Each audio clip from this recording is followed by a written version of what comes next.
jiran dia dapat, nikmat jiran dia dapat. Jadi kita buat ibadat. Sudah tentu akhlak dia. Kita kat Mekah hati kita bersih tu kan. Mak bapak kita pada tempat yang sewajarnya.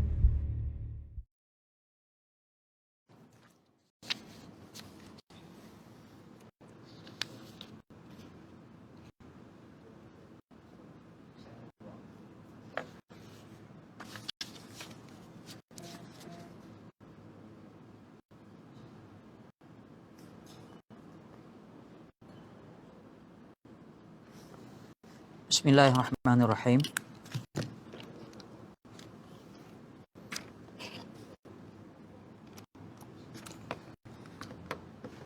Bismillahirrahmanirrahim. Assalamualaikum warahmatullahi wabarakatuh.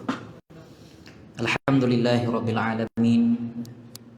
Wassalatu wassalamu ala asyrafil anbiya'i wal mursalin sayyidina wa habibina Muhammadin khatamin nabiyyin wa ala alihi wa sahbihi wa man da'a bida'watihi wa man sanna bisunnatihi ila yaumiddin. Rabbana shrah lana sudurana wa yassir lana umurana wa hlul 'uqdatam min alsinatina yafqahu aqwalina. Subhanaka la ilma lana illa ma 'allamtana innaka antal alimul hakim. Wala haula wala quwwata illa billahil aliyyil azim. Rabbi yassir wa la tu'assir. Rabbi tamim bil khair. Muslimin muslimat rahimakumullah. Alhamdulillah. Suma alhamdulillah. Banyak kita bersyukur kehadrat Allah SWT di atas limpah rahmat yang dikurniakan olehnya kepada diri kita. Wa in ta'udu ni'matallahi la tuhsuha. Seandainya kamu nak menghitung nikmat Allah, nescaya kamu tidak mampu menghitungnya. Pada malam ini kita ingin membicarakan satu amalan yang akan membantu diri kita masuk ke dalam surga. Amalan ataupun sikap itu ialah merendah diri ataupun disebut sebagai tawadhu. Hadis ke-89.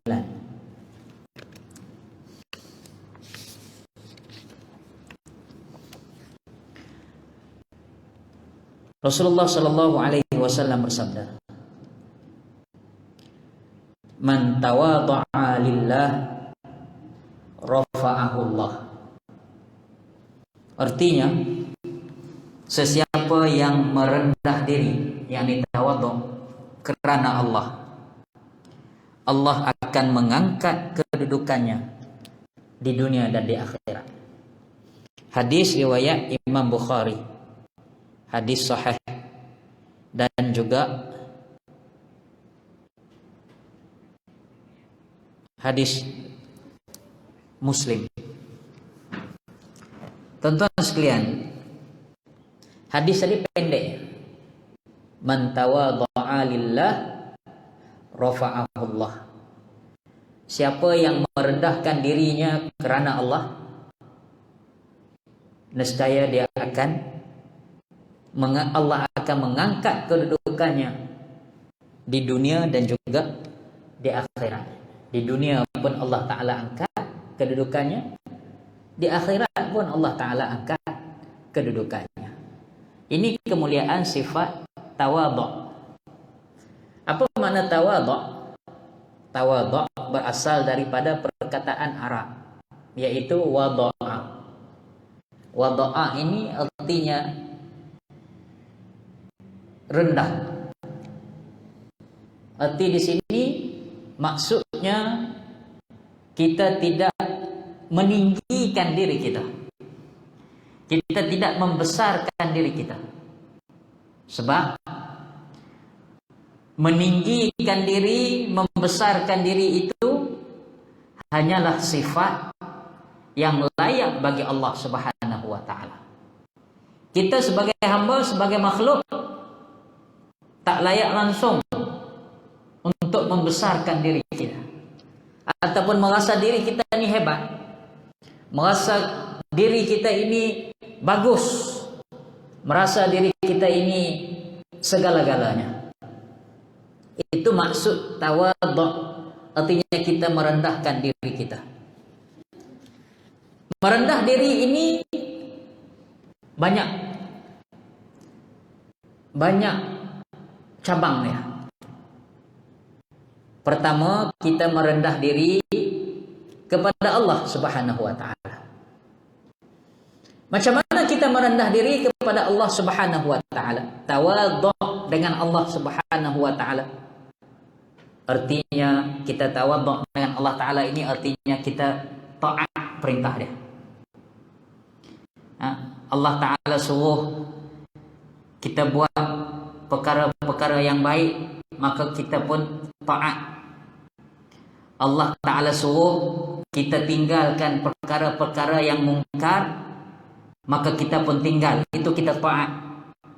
Artinya kita merendah diri di hadapan Allah. Kita merasa malu kepada Allah Subhanahu wa taala. Itu orang yang tawadhu'. Allah taala suruh kita menutup aurat. Kita tutup aurat sebab kita tak sebab kita tak mau lawan hukum hakam Allah Subhanahu wa taala. Allah taala kata haram suatu benda, haram judi, haram arak, maka kita tunduk, merendah diri, patuh kepada perintah Allah Subhanahu wa taala. Kita tak boleh nak kata oh tak apa ni bolehlah. Sebab ada juga manfaat arak judi ni. Apa manfaat dia? Dapat meningkatkan ekonomi, dapat menstabilkan kedudukan ekonomi, membantu menyumbang kepada pembangunan. Oh, kita tak boleh nak iktiraf lagu tu. Itu tawadhu'. Apalagi tawadhu' kita kepada Allah Subhanahu wa taala, kita bergantung harap kepada Allah Subhanahu wa taala dalam setiap usaha dan ikhtiar kita. Kita bergantung harap kepada Allah dalam setiap usaha dan ikhtiar kita. Itu dipanggil tawadhu' kepada Allah Subhanahu wa taala. Ya, kitalah usaha, kitalah tanam pokok musangking tu. Tapi yang menghidupkan pokok musangking tu bukan kuasa kita.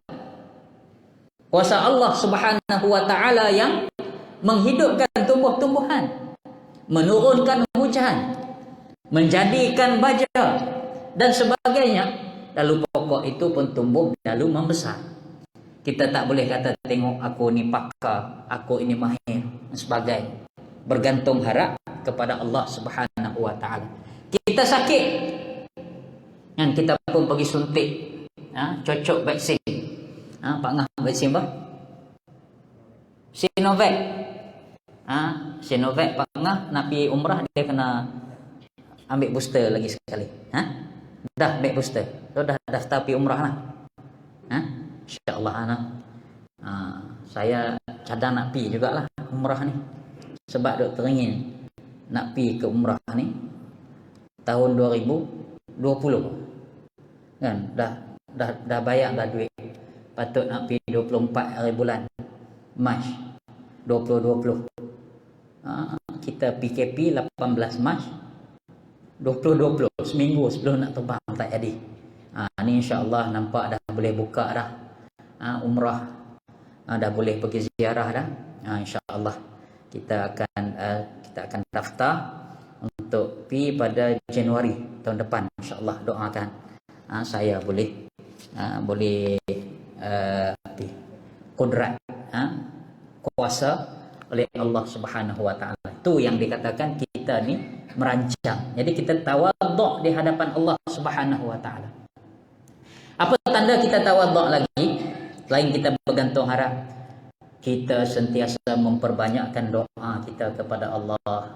Itu tanda kita orang yang tawadhu' di hadapan Allah. Berdoa walaupun seringkas doa. Kita jangan sudah semayang ni kalut sangat kita ni, doa pun tak dah. Itu arti kita sombong kepada Allah Subhanahu wa taala. Tanda kita tawadhu' ni ialah kita mohon pada Allah Subhanahu wa taala, ya Allah, aku banyak dosa, ya Allah, ampunkanlah. Ampunkanlah dosaku. Itu tawadhu'. Kita jangan kata tak payah minta doa, kita bukannya ada dosa apa. Kan? Kita tak doa pun Allah Taala bagi rezeki macam tu. Gaji masuk macam tu, bangah kan? Bila gaji masuk, bangah esok kan? Hari Khamis. Khamis 25. Kan? Tak doa pun tak apa, gaji masuk gitu. Kita tak boleh gitu. Kita tetap mengharapkan doa, mengharapkan pertolongan. Itu tanda kita tawadhu. Tak payah doa, kita duduk sihat ni eloklah semua, tak payah doa. Kan? Tak payah kita kena mengharapkan doa banyak-banyak pada Allah Subhanahu wa taala. Tawadhu. Itu Imam Al-Ghazali itu dia baca syair tu, ilahi lastu lil firdausi ahla wala aqwa ala naril jahim. Wahai Tuhanku, aku ni tak layak nak masuk ke syurgamu, dan aku juga tak mampu masuk ke dalam nerakamu. Ada seorang ustaz tu dalam YouTube, saya tengok lah, orang viral tunjuk kat saya kan. Dia kata, ini syair sesat. Dia kata, dia boleh kata syair Imam Ghazali, Imam Syafi'i sesat. Dia kata Imam Syafi'i tak mau dalam syurga pun tak mau masuk, dalam neraka pun tak mau masuk. Jadi dia nak duduk di tengah-tengah. Mana boleh macam tu. Ada orang cakap macam tu. Lastu lil firdausi ahla, aku nak masuk syurga pun tak layak. Wala aku ala naril jahim, yang masuk ke syurga pun aku tak berkuasa, tak mampu, tak larat. Jadi nak duduk di mana? Bang nak duduk di mana bang?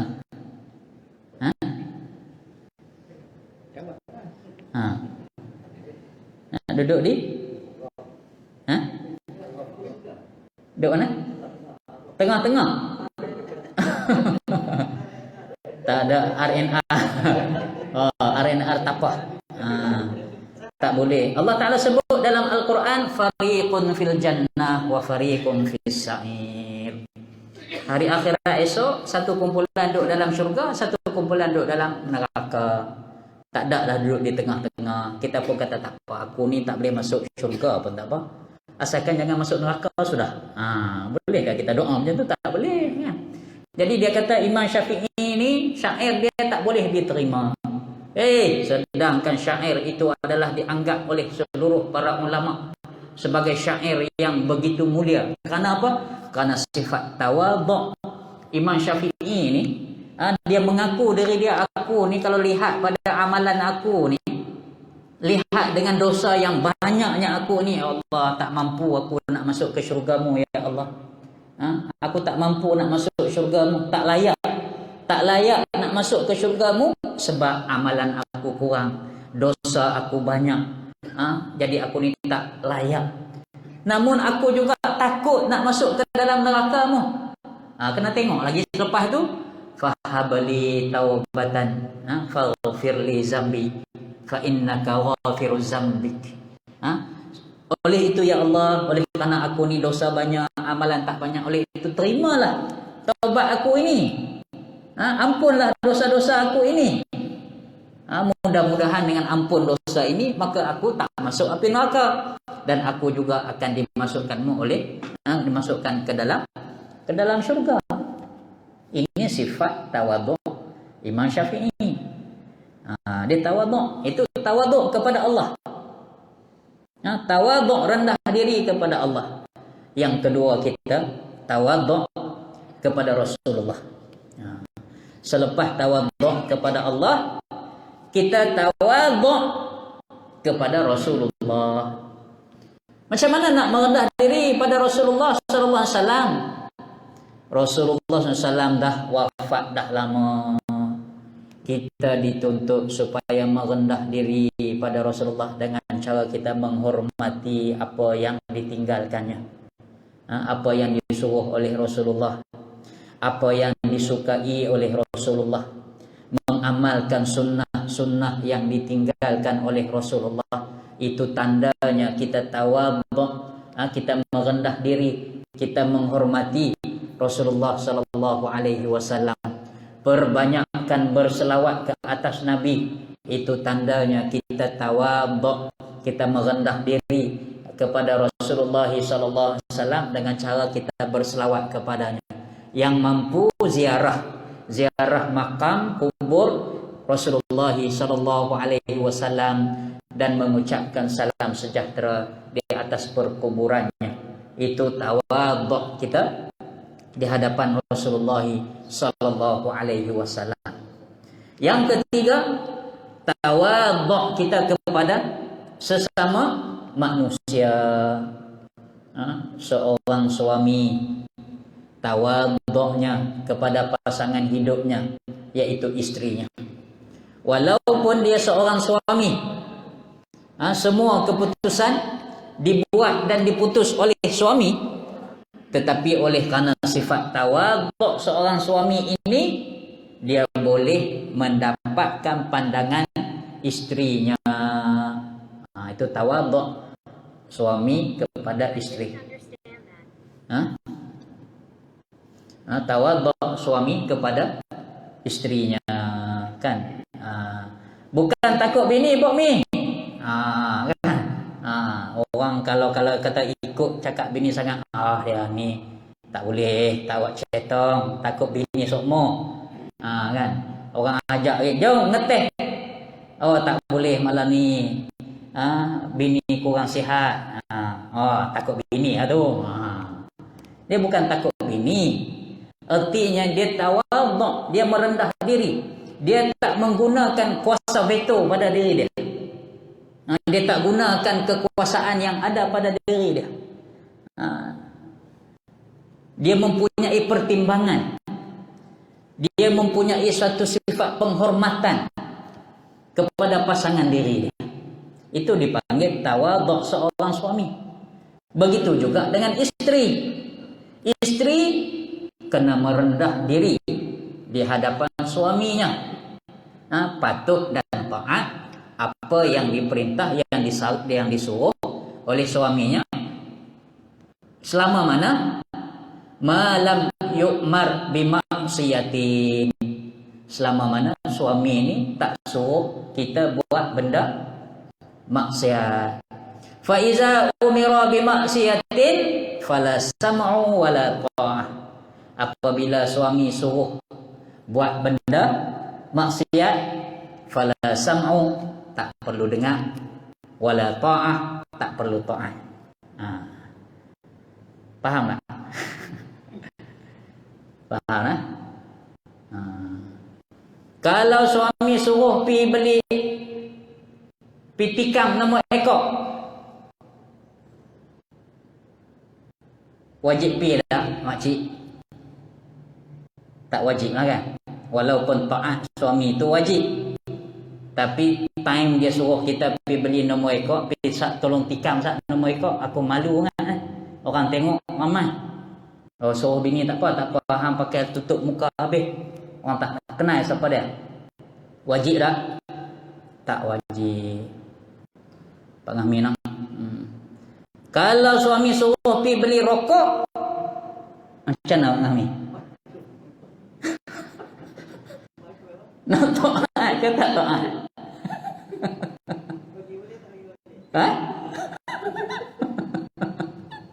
Macam mana Pak?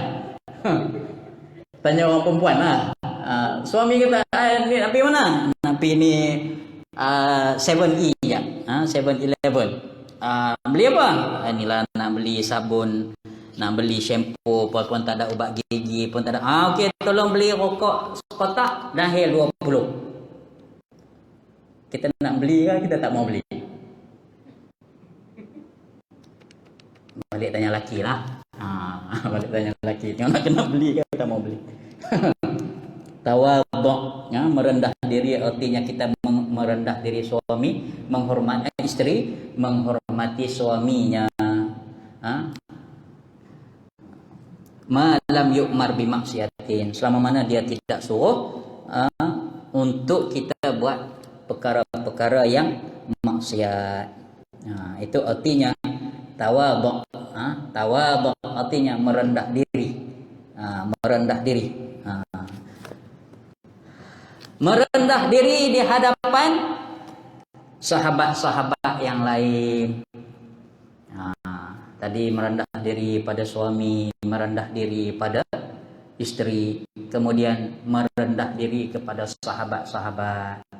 Walaupun kita rasa kita ni dah jawatan besar, gaji besar, tapi kita tak pernah action, tak pernah membangga-bangga diri kita di hadapan rakan-rakan, sahabat-sahabat yang mungkin dia tak bernasib baik, mungkin dia tak dapat pekerjaan yang bergaji besar, sebab bukan dia tak cerdik, sebab dia tak ada peluang untuk belajar lebih tinggi. Kita jangan duk action ya, aku ni ada PhD, patutlah aku layak dapat gaji yang mewah macam hari ni. Hang dulu apa cerita malas orang suruh pergi mengaji, hang ponteng. Dia ponteng bukan sebab dia malas.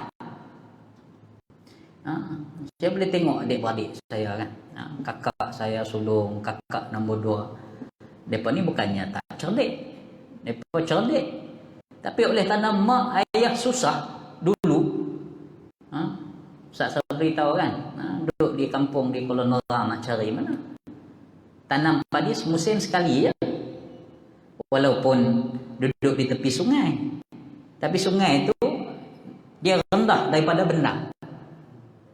Bendang duduk atas, sungai duduk di bawah, sungai Pedu kan? Jadi air sungai itu daripada empangan Pedu tu dia bawa pergi ke belah Alostak semua, belah orang kau belah Alostak, belah Padang orang panggil, daripada dapat manfaat. Kami duduk dia ni musim sekali ya, artinya setahun sekali. Lah ni ada teknologi baru boleh buat musim 2 kali, musim 2 kali guna air hujan. Dulu tak pandai, duduk secara tradisionalnya satu musim sekali, tak ada pendapatan lain.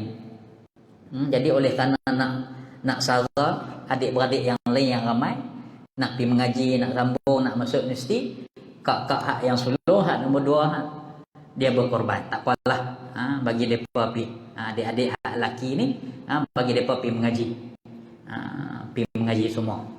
Kita ni kakak-kakak korban. Jadi mereka gaji tak besar mana, tapi pengorbanan mereka itu lebih besar daripada dia. Sebab itu kita tak boleh rasa sombong dengan kedudukan kita. Kita tak boleh rasa kita lah yang terbaik, kita lah yang hebat. Tak boleh, sebab setiap kedudukan kita pada hari ini asbab dia mungkin daripada orang yang kita tak tahu. Mungkin mak ayah kita doa kita, sebab tu kita boleh duduk di kerja di Putrajaya umpamanya. Mungkin doa daripada orang-orang kampung kita, kawan-kawan kita yang kita pun tak tahu. Dia duduk tengok daripada jauh ya, oh ini Pak Mahmi kawan saya dulu, doalah bagi dia sihat, bagi dia apa semua. Kita pun dapat ketenangan, kebahagiaan, harta benda, makan minum tak pernah putus. Tak doa daripada mak ayah kita, adik-adik, kakak, abang kita yang duduk di kampung. Mereka susah, kita tak pernah tanya pun khabar mereka kan. Mereka bukan nak bagi tahu kat kita, mereka mungkin malu. Kita dah ada kehidupan keluarga kita sendiri, mereka pun ada kehidupan keluarga mereka sendiri. Apa salahnya kita hak yang berjaya ni, hak yang ada pendapatan yang agak, orang kata apa, agak senang lah. Apa sikit salahnya kita kongsi dengan mereka. Kita tak boleh nak kata hang dulu kak ngaji malah, tengok kami ni mengaji, tengok aja masuk universiti semua dapat kerja. Itulah orang duk pesan dah ngaji bagi pulun. Kita tak tahu mereka lah yang duduk berkorban ni sebab nak bagi kita bagi mengaji. Sebab tu kita ni hidup sesama manusia ni kita tak boleh nak sombong. Walaupun Allah Ta'ala kurniakan sedikit kelebihan, kemuliaan kepada diri kita. Sebab tu Nabi Muhammad SAW ni ketika peristiwa pembukaan kota Mekah, Nabi Muhammad naik unta dia, masuk ke kota Mekah dalam keadaan tawaduk, merendah diri. Dan ada riwayat mengatakan bahawa sehingga janggut Rasulullah SAW ini menyentuh ke pelana. Pelana ni tempat duduk Rasulullah SAW. Artinya Rasulullah masuk ke dalam kota Mekah. Kota Mekah ini tempat lahir Nabi SAW. Orang-orang Quraisy halau Rasulullah keluar daripada kota Mekah. Maka Rasulullah berhijrah ke Madinah. 8 tahun Rasulullah duduk di Madinah. Rasulullah tawan balik kota Mekah. Rasulullah hantar tentera-tentera muslimin masuk roboh habis. Hancurkan patung berhala yang ada di sekitar Ka'bah itu. Lalu Rasulullah masuk dalam keadaan merendah diri. Merendah diri.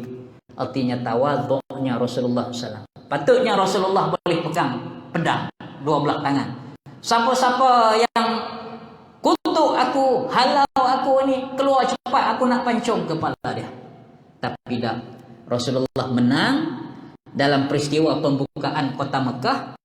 Rasulullah masuk bisalamin aminin, udkhuluha bisalamin aminin.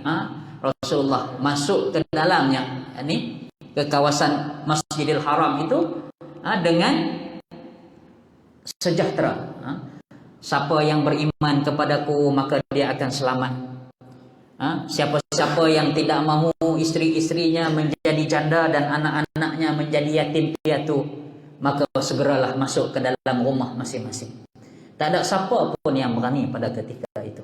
Iza jaa nasrullahi wal fath wa ra'aitan nasa yadkhuluna fi dinillahi afwaja.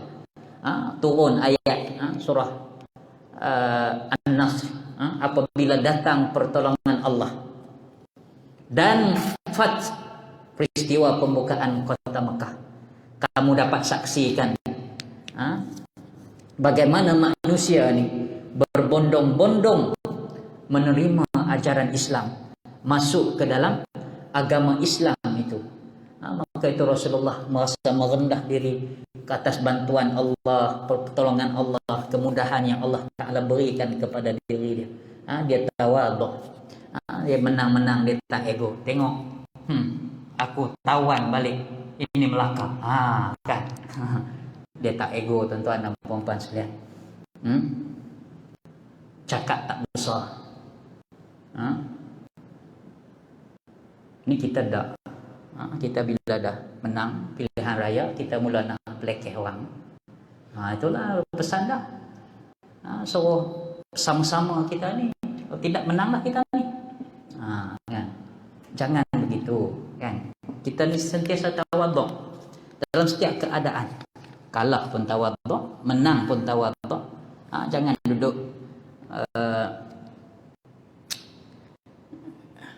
orang Kedah panggil apa?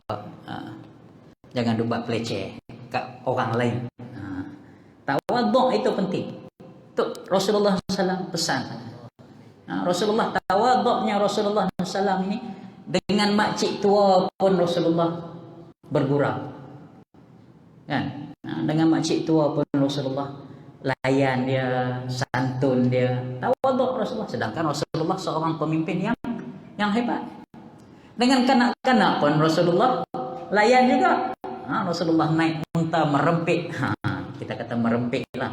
Rasulullah naik unta bersama dengan Abdullah bin Umar. Kan? Naik dengan Abdullah bin Umar. Naik unta bersama dengan Zaid bin Harithah. Sewaktu mereka ni kanak-kanak. Dan Rasulullah memberi fatwa, memberi nasihat kepada anak-anak ini. Ketika sambil duduk tunggang unta bersama, Rasulullah kata, wahai anak, wahai budak, ya ghulam, kan? Maukah aku nasihatkan kepada kamu beberapa perkara? Ya.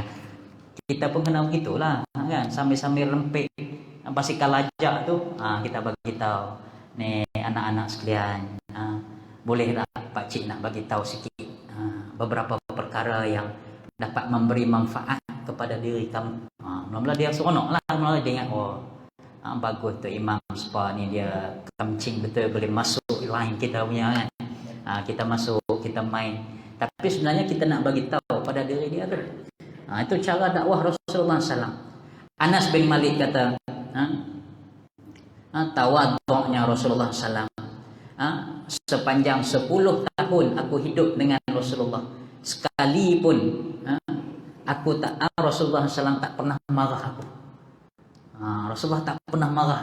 Dia merendah diri dengan budak-budak. Anas bin Malik ni dia bekerja dengan Rasulullah ketika usia dia 10 tahun. Kan, ketika usia dia 10 tahun. Kemudian Rasulullah wafat. Jadi ke mana di ketika usia dia 20 tahun. Artinya 10 tahun dia hidup. Dia hidup dengan Rasulullah sallallahu alaihi wasallam. Sepanjang 10 tahun itu mak dia wakafkan diri dia duduk dengan Rasulullah. Tugas dia apa dia? Tugas dia membantu Rasulullah, memudahkan, berkhidmat kepada Rasulullah, ambil ayak, sediakan wuduk untuk Rasulullah, angkat selipar Rasulullah, angkat barang Rasulullah. Rasulullah perlukan barang apa dia pergi beli di kedai. Kan dia kata satu hari Rasulullah suruh aku pergi kedai. Kan aku pun pergi. Sampai tengah jalan aku tengok budak-budak duk main bola. Aku pun berhenti main bola juga. Sedang aku duk main bola tu aku terlupa yang Rasulullah suruh aku pergi kedai. Tiba-tiba aku terasa baju aku ditarik oleh seseorang. Lalu aku langung tengok ya Rasulullah, kan? Allah malunya kan. Bawa aku teringat ya Rasulullah suruh aku pergi kedai. Aku ingat Rasulullah nak marah aku, tapi Rasulullah tersenyum melihat aku sedang bermain dan lupa nak pergi cari barang yang dipesan oleh Rasulullah sallallahu alaihi wasallam. Itulah tawaduknya Rasulullah sallallahu alaihi wasallam. Maka orang yang bertawaduk ini, tuan-tuan dan puan-puan sekalian, dia akan dimasukkan ke dalam syurga bersama dengan Rasulullah sallallahu alaihi wasallam. Ada suatu hadis an Abi Sa'labah, inna ahabbakum ilayya wa aqrabakum minni majlisan ahasinakum akhlaqa wa inna abghadakum ilayya wa ab'adakum minni munzilan fil jannah masawikumul akhlaq as-sarsarunal mutashaddiquna al-mutafayhiquna. Diriwayatkan daripada Makhul dari Abu Sa'labah secara marfu', sesungguhnya orang yang paling aku suka dari kalian dan paling dekat kedudukannya denganku adalah orang-orang yang paling baik akhlaknya. Dan sesungguhnya orang yang paling aku benci dari kalian dan paling jauh kedudukannya dariku di syurga kelak adalah orang-orang yang paling buruk akhlaknya, yaitu orang-orang yang banyak berbicara, suka membual, yakni menyakiti orang lain melalui lidahnya, lagi angkuh sombong. Angkuh sombong ni artinya tidak ada sifat tawaduk. Dia bercakap akulah itu, akulah itu, akulah ini, akulah ini, akulah itu. Artinya dia suka berbual, suka bual ni lidah, dosa lidah. Sebab itu antara perkara yang perlu kita jaga dalam menjaga akhlak kita ini, iaitulah dua perkara yang Rasulullah pesan, takwa dan akhlak yang baik. Dan dua perkara yang Rasulullah larang, iaitulah lidah dan kemaluan. Rasulullah suruh buat dua perkara dan Rasulullah suruh tinggal dua perkara. Yang Rasulullah SAW suruh bertakwa, ini takut Allah, dan berakhlak dengan akhlak yang baik. Dan Rasulullah suruh tinggal dua perkara, iaitu yang boleh menjerumuskan kita ke dalam neraka, iaitulah lisan, lidah, dan juga kemaluan. Dua perkara ini yang berbahaya kepada diri kita. Dan dua perkara yang boleh menyelamatkan dua perkara ini, iaitulah takwa dan juga akhlak yang baik. Dan tawadhu itu seperti yang kita syarah dan bicarakan tadi adalah merupakan akhlak yang baik. Wallahu a'lam. Sekadar itulah. Waktu pun dah sampai. Mudah-mudahan perkongsian ringkas kita pada malam ini memberi sedikit peringatan, tazkirah kepada diri kita untuk kita berakhlak dengan akhlak yang mulia, yaitu bersifat tawadhu, merendah diri, tidak sombong, tidak angkuh, tidak bangga diri, dan tidak merasa bahawa kitalah segala-galanya, sedangkan kita memerlukan kepada jasa dan pertolongan orang lain. Perlu diingat, tawadhu bukan artinya kita berselekeh. Mana pakaian ni tak basuh, ini ciri-ciri orang tawadhu kan. Pakai pun pakaian koyak kan, lusuh, tak pakai slipper saja kan. Tak. Tawadhu ini bukan bermakna selekeh, bukan bermakna serabai, bukan bermakna tidak hebat. Tawadhu ini ialah seorang yang ada keupayaan, kekuatan, kemampuan, kehebatan, tetapi dia tidak berbangga-bangga diri dengan kekuatan, kekuasaan, kehebatan dan kemuliaan dia. Itu maksud tawadhu. Tawadhu bukan erti kita tak mau kemuliaan, kita tak mau kekayaan, kita tak mau kemewahan. Tawadhu bila kita ada kemewahan, kita ada kekayaan, kita ada kekuasaan, semua itu kita ada, tapi kita tak tunjuk-tunjuk pada orang, kita tak berbangga-bangga pada orang, dan kita tidak berlebih-lebihan dengan menggunakan kekayaan, kemewahan. Itu maksud tawadhu. Macam Datuk Abdah, dia apa dia tak ada, kan? Pangkat dia ada, harta benda dia ada, kan? Perniagaan dia ada, tapi dia tawadhu, datang berjemaah, tak kisah, kan? InsyaAllah istiqamah Datuk Abdah, kan? InsyaAllah tawadhu dan juga menjaga akhlak di mana sahaja kita berada. Wallahu taala a'lam. Kita tangguh dengan bacaan kafaratul majlis dan surah Al-Asr. Subhanakallah wa bihamdika asyhadu an la ilaha illa anta astaghfiruka wa atubu ilaik. Bismillahirrahmanirrahim. Wal 'asr innal insana lafi khusr illa alladhina amanu wa 'amilus solihati wa tawassaw bil haqq wa tawassaw bis sabr. Aqulu qawli hadza astaghfirullahal azim li wa lakum. Assalamu alaikum warahmatullahi wabarakatuh.